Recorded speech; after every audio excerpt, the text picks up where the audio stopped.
Olá, alunos do sexto ano. A aula de hoje, dos dias 19 e dia 20 de maio agora, dessa semana, ela é a aula, vamos dizer assim, a teoria, né? A leitura que a gente faria em sala de aula, tá? Da aula do dia 13, 12 e 13 da semana passada, tá? Que eu passei em slide para vocês, conversei com vocês em áudio no WhatsApp, tá? E eu li tudo para vocês, né? Só que agora nós vamos ter uma aula aqui seguindo o livro e eu explicando algumas coisas, tá bom? Então vamos lá. Acompanhe a leitura. Estamos na página 78 do livro, tá? E também tem lá os slides na plataforma quem não tiver o livro, ok?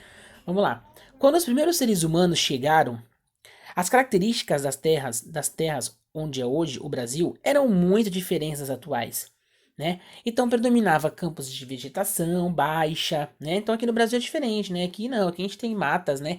Altíssimas, tem uma variedade muito grande, né? Então lá não, lá a vegetação era baixa, o clima era muito seco, né? Era muito frio, né? Com invernos muito rigorosos, né? Tipo assim, no Brasil aqui a gente não tem, né, a neve, né? Tem às vezes algumas geadas, né?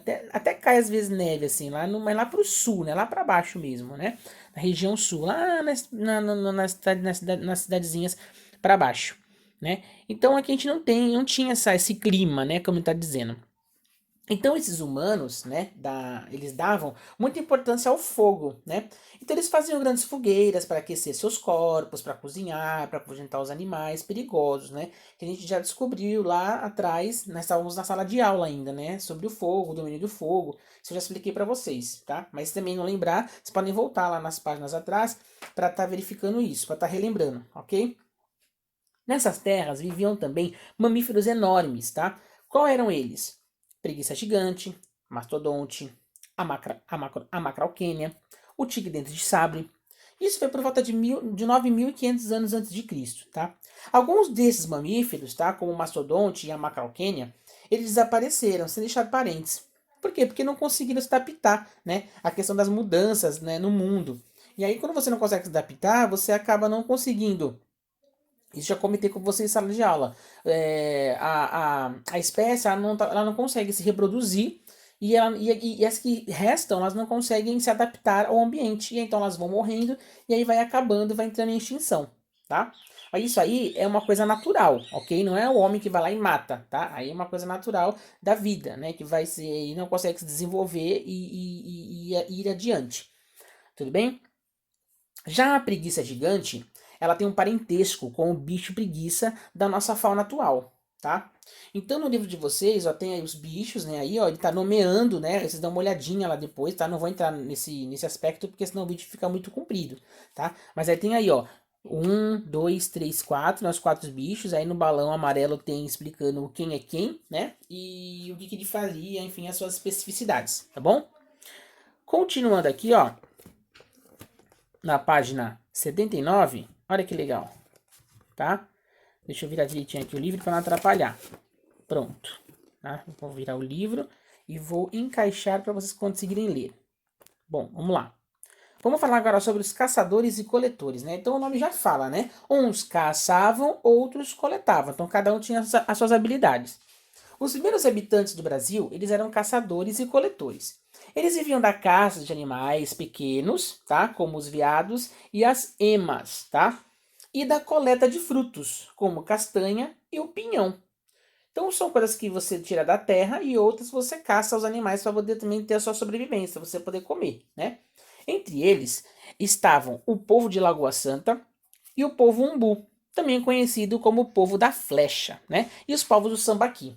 Do lado do livro de vocês, tá? Ó, eu vou mostrar para vocês. Tem aqui, ó, o significado de Sambaqui, tá? Depois vocês leem lá para vocês saberem o significado, para não ficar muito extenso o nosso vídeo, tá?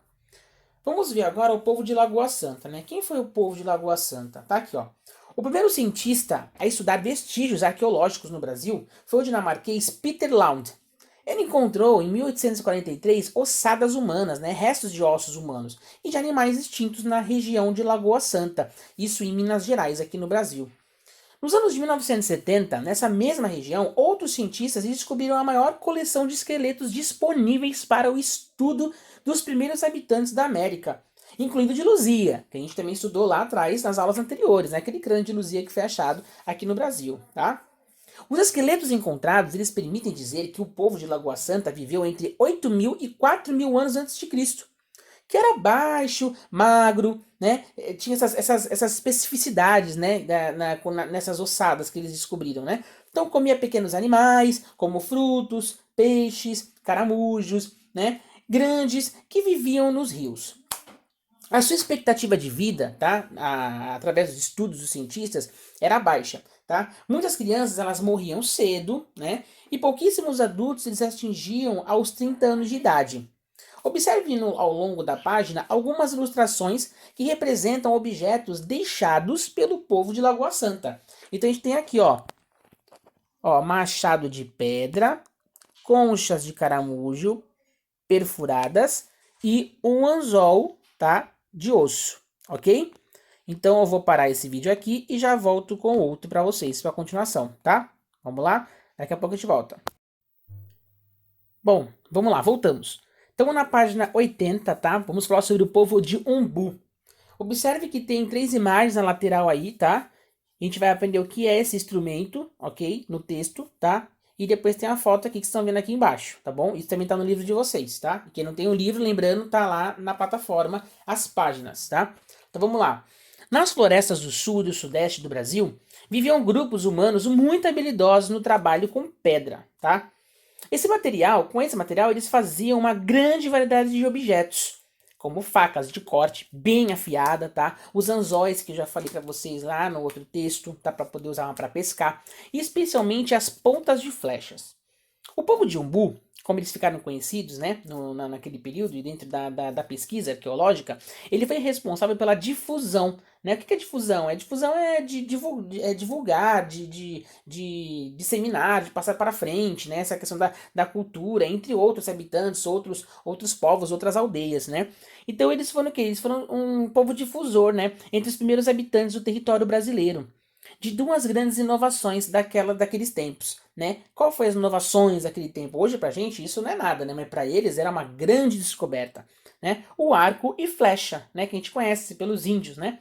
E o da boleadeira, que é o que tá na foto aqui do lado, tá? Ó, tá vendo? É um laço de couro, tá? Com 3 pontas. Nas pontas tem 3 pedras amarradas, tá? E depois tem uma outra ponta que é onde o homem usa para lançar.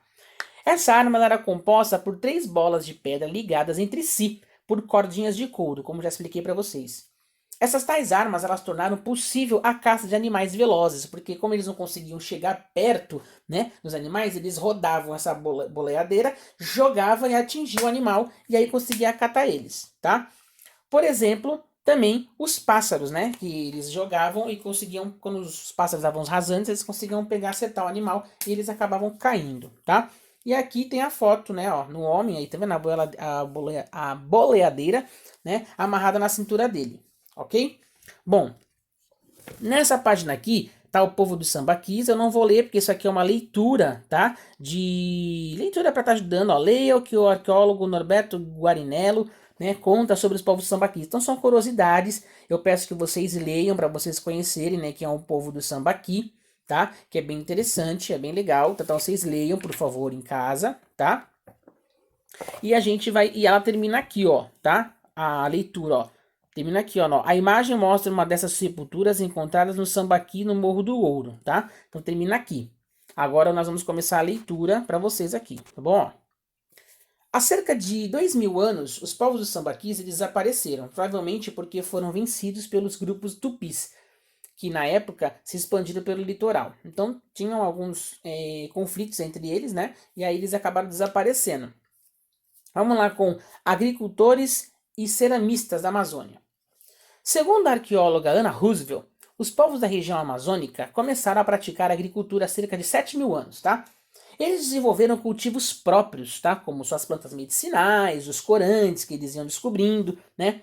Mas eles tiveram uma grande descoberta, assim, uma das mais importantes desses grupos, que foi o cultivo da mandioca, né? Que a gente conhece hoje, que a gente come no almoço, que os pais fazem em casa, né? Então é um alimento muito conhecido hoje, você encontra na feira em qualquer lugar, tá? Os agricultores, na realidade, a mandioca, ela tinha uma raiz de alto valor, tá? Desculpa, esqueci de falar para vocês isso, tá até no livro, tá? Muito valor a raiz, um valor nutritivo que possui algumas variedades venenosas.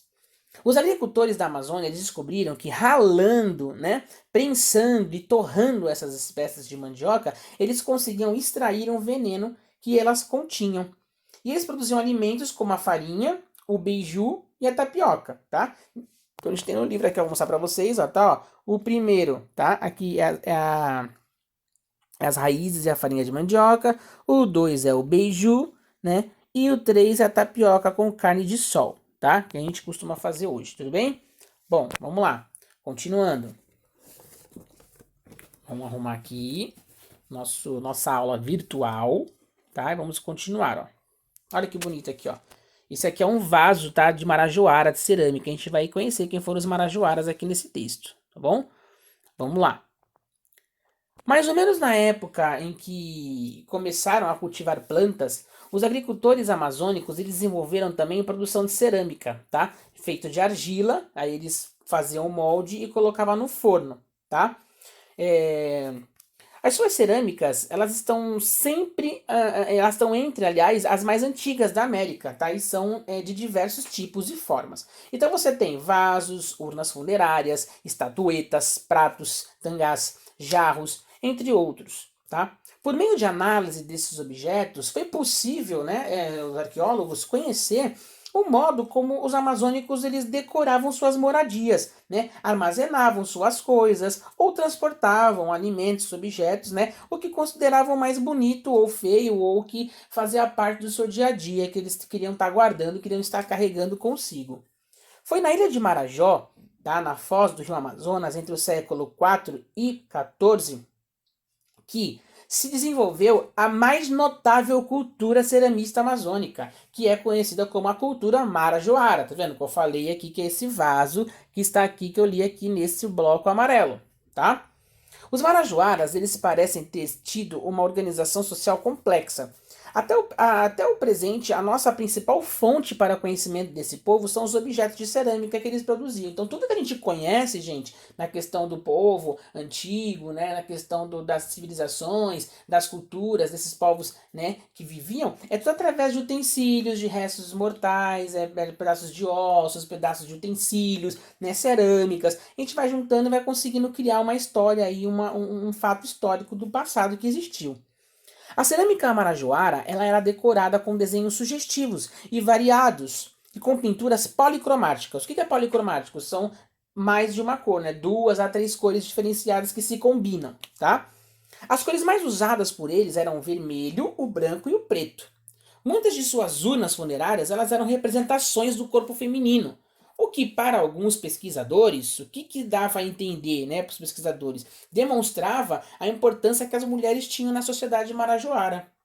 Por sua qualidade e beleza, as peças de cerâmica marajoara são bastante cobiçadas e estão hoje entre os objetos arqueológicos mais contrabandeados para fora do Brasil. É triste, né? Mas é uma realidade. E para terminar a nossa aula, só falta esse pequeno trechinho aqui, ó, tá? Para vocês que eu vou ler agora. Outra tradição tão rica e variada quanto a marajoara foi a que se desenvolveu por volta do ano 1000. Ao longo dos rios Tapajós e Condori, tá? O que aconteceu? Ao longo desses rios, os povos que produziram, eles viviam em aldeias grandes e numerosas, tá? Como indicam os sítios em que essas cerâmicas elas se encontraram. Então, através desse rio, foi encontrando nas aldeias, né, muitos sítios arqueológicos e muitas cerâmicas jogadas, pedaços, né, enfim. Então, acaba se vendo que existia essa tradição. Possivelmente, o centro dessa tradição cerâmica ficava onde hoje é a cidade de Santarém, lá no Pará. Por isso ela é conhecida como Cerâmica de Santarém. Essa cerâmica chama atenção pela representação original e realista de pessoas e animais, em algumas estatuetas desses povos. As pessoas aparecem com joias e diferentes tipos de penteados. Então observem as imagens aqui, tá? Então nós temos as imagens aqui, as ilustrações de estatuetas antropomorfa, tá? Ok? Então, gente, obrigado, tá? Essa aqui é as aulas que eu passei para vocês na semana anterior e essa semana é a aula virtual aqui para vocês estarem aprendendo, tá? E seguindo a leitura junto comigo. Obrigado, espero que vocês estejam bem, fiquem em casa e até a próxima videoaula para vocês. Tchau, tchau, obrigado.